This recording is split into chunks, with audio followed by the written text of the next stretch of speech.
سلام سلام سلام به همه دخترها و پسرهای گلی که میخوان یه قصه قشنگ گوش کنن به اسم قصه بزغاله.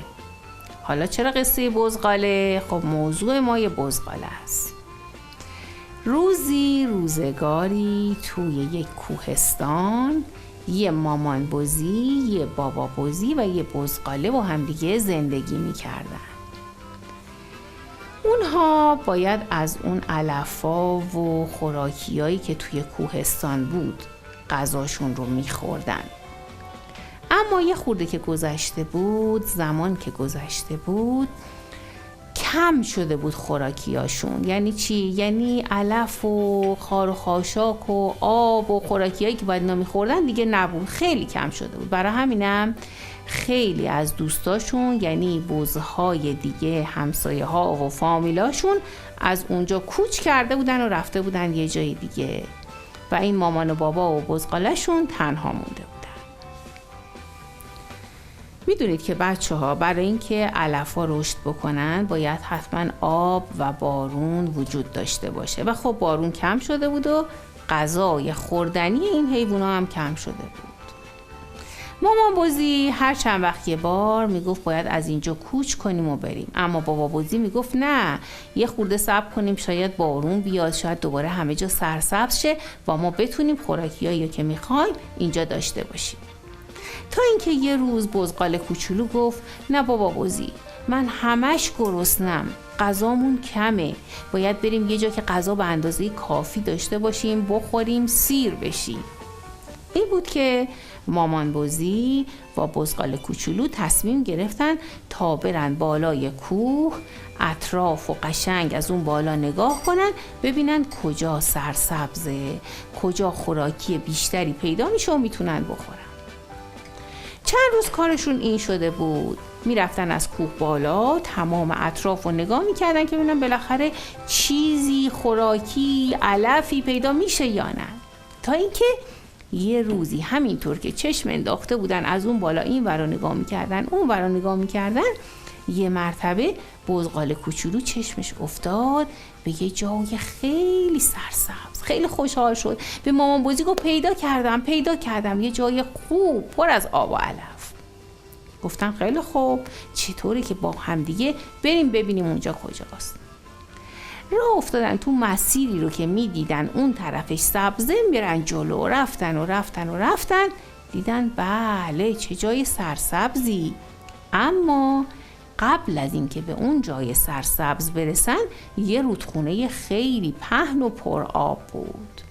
پس بزغاله و مامان بزی و بابا بزی نمیتونستن از رودخونه رد بشن. گفتن خب چیکار کنیم، چیکار نکنیم، یه راهی باید پیدا بکنیم که بتونیم از رودخونه بگذریم. هی اومدن رفتن تا فهمیدن بله یه پل بزرگ خوب هم روی این رودخونه هست.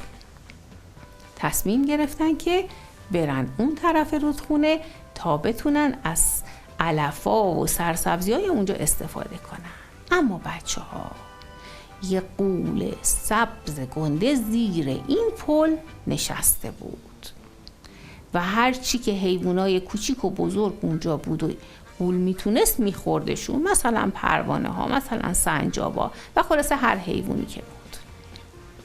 خلاصه مامان بزی و بابا بزی و بزغاله کوچولو تصمیم خودشون رو گرفته بودن که برن اون طرف. وقتی که خواستن از پل رد بشن، بزغاله کوچولو گفت اول من میرم. از روی پل رفت تا به انتهاش که برسه غول بزرگ جلوش سبز شد.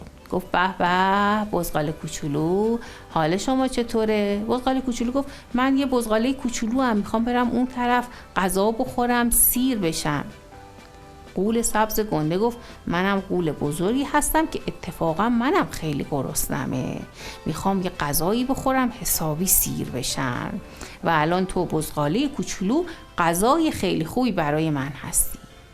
بچه ها، بزغاله کوچولو اولش ترسید، بعد خودش رو جمع و جور کرد و گفت که خب اگه تو میخوای منو بخوری، هیچ فکر کردی که من خیلی لاغرم، خیلی کوچیکم، تو که با خوردن من سیر نمیشی، اما الان قراره یه بز بزرگ بیاد که چاق‌تر و بزرگتر از منه، مطمئنا اگه منو بخوری اونم بیاد رچه، اون وقت اونو نمیتونی کامل بخوری. یا بذار من برم تو اون بزقال، اون بزه که خیلی هم بزرگتره و چاق‌تره، اونو بخورش.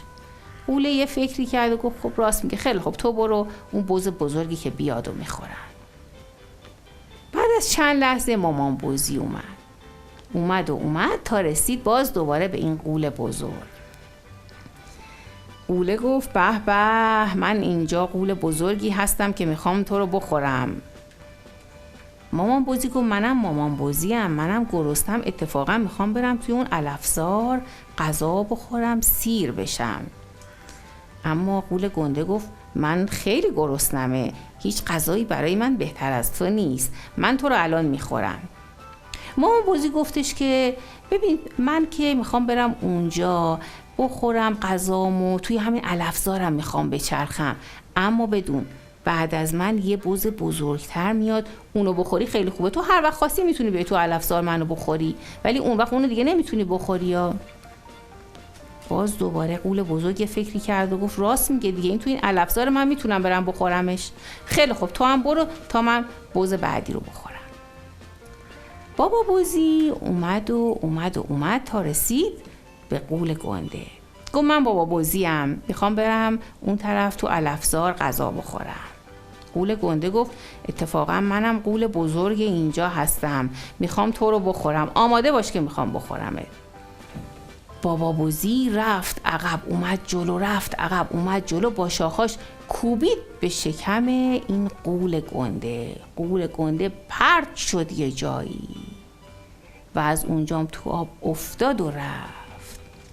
و بابا بزی هم با خیال راحت رفت پیش خانواده‌اش و شروع کردن به خوردن علف‌ها و سالهای سال با هم دیگه با خوبی و خوشی اونجا زندگی کردن. انشالله که از این قصه هم خوشتون اومده باشه. تا یه قصه دیگه، خدا نگهدار.